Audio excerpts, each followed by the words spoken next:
Baby আসো, বসো নাকি?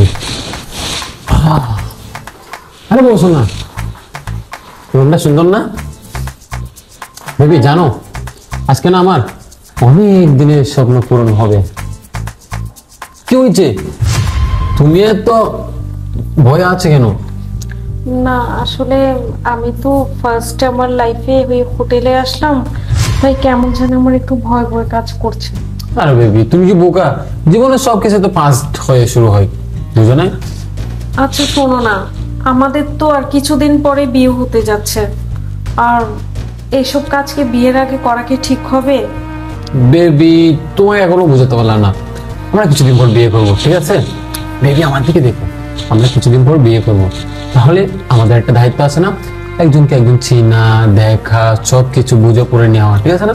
তাই জন্য তো আমরা একটা নীরবে চলে আসলাম, যাতে করে আমাদেরকে কেউ ডিস্টার্ব না করে আমরা একটা অসাধারণ ফিল নিয়ে সবকিছু করতে পারবো।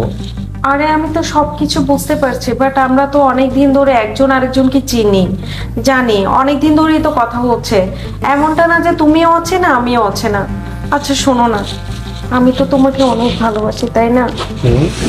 আমি তোমাকে আমার ভালোবাসা দোহাই দিয়ে বলছি, আমি তো তোমাকে ভালোবাসি বিধায় এইটুকু আসছে হোটেল পর্যন্ত, তুমি কি আমাকে ট্রাস্ট করতে পারছো না? চলো আমরা বাসায় ফিরে যাই। বেবি দেখো, আমরা হোটেলে যখন ঢুকে পড়েছি, তাহলে হোটেল থেকে বের হলে একই না, না হলে একই না। ও ভেবে এই চার দেওয়ালের ভেতরে আর কেউ দেখবে আমাদেরকে? দেখবে না তো, আমাদের যা ইচ্ছে তাই করতে পারবো। তুমি কেন বুঝতেছো না বেবি? দেখো আমি সবকিছুই বুঝতে পারছি, কিন্তু বিষয়টা আমার মোটেও ভালো লাগছে না, তুমি কেন বুঝতে পারছো না?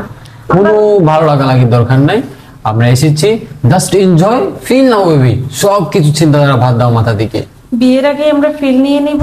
আহা বেবি তুমি বুঝো না কেন? বুঝতে হবে তোমার, আমরা এরকম একটা রুমের ভিতর আছি, ফিলটা নেবে না তুমি?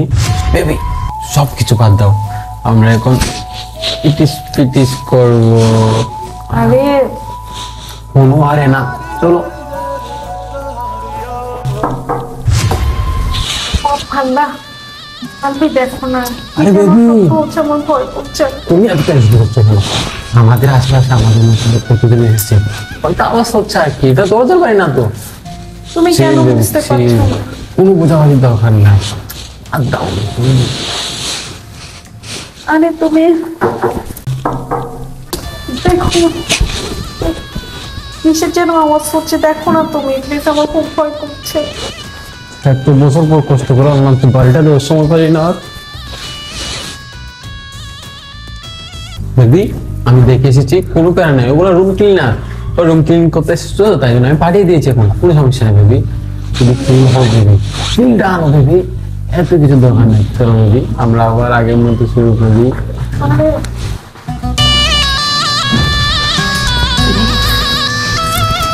হ্যাঁ বেবি, বেবি কেমন লাগলো? শোনো বেবি, তোমাকে ভালোবেসেছি, কথা দিয়েছি যাবো না, মৃত্যুর আগ পর্যন্ত তোমার হাত যখন আমি ধরেছি আর ছাড়বো না। কিন্তু বেবি তোমার বাবা কিন্তু তোমাকে বিয়ের জন্য অনেক জোর জবরদস্তি করছে, তুমি যেন আমাকে ছেড়ে না যাও, ঠিক আছে বেবি? আমি কথা দিলাম আজ থেকে তোমাকে ছেড়ে কোথাও যাব না। টেস্ট কিন্তু আমার হয়ে গিয়েছে। জান দেখো, নারীদের সবচাইতে মূল্যবান সম্পদ হচ্ছে তার সম্মান, আর তার সম্মানের ভিত্তিতে তোমাকে বিশ্বাস করে আমি এইটুকু পর্যন্ত এসেছি। তুমি আমাকে কথা দাও, তুমি আমাকে ছেড়ে কখনো কোথাও যাবে না।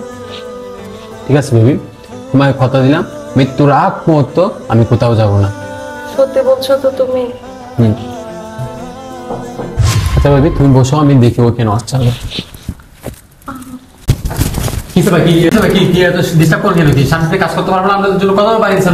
আমার কথা শুনেন। কি ভাই কথা শুনেন, পুলিশে রেড দিয়েছে, আপনারা তাড়াতাড়ি বের হয়ে যান। পুলিশ? হ্যাঁ। মা, পুলিশ? আলবি, আলবি তুমি কোথায়? আলবি হয়তো বাঘ আমাকে ফেলে চলে গিয়েছে।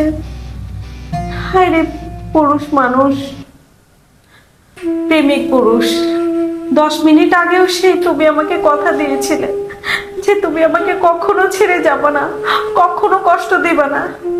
তুমি আমাকে শপথ পর্যন্ত দিয়েছিলে যে তুমি আমার শত জনম হয়ে থাকবা। আসলে তোমরা পুরুষ মানুষ কি কখনো শুধরাবে না? হে, আমার মোহ ফুরিয়ে গেছে, শেষ পর্যন্ত তুমি আমাকে ছেড়ে চলেই গেলা। এটাই কি তোমার আচরণ ছিল? এটাই কি তোমার পদক্ষেপ ছিল? তোমরা কি কখনো শুধরাবে না? হে আল্লাহ, এটা আমার কি হয়ে গেল? শেষ পর্যন্ত আপনি আমাকে বাঁচান পুলিশের হাত থেকে। আল্লাহ, আল্লাহ, সেই সামান্য পুলিশের ভয়ে আমাকে এখানে রেখে চলে গিয়েছে। আল্লাহ, হে আল্লাহ, তুমি আমাকে বাঁচাও। আল্লাহ, পুলিশের হাত থেকে আমার সম্মান রক্ষা করো। আল্লাহ, আল্লাহ।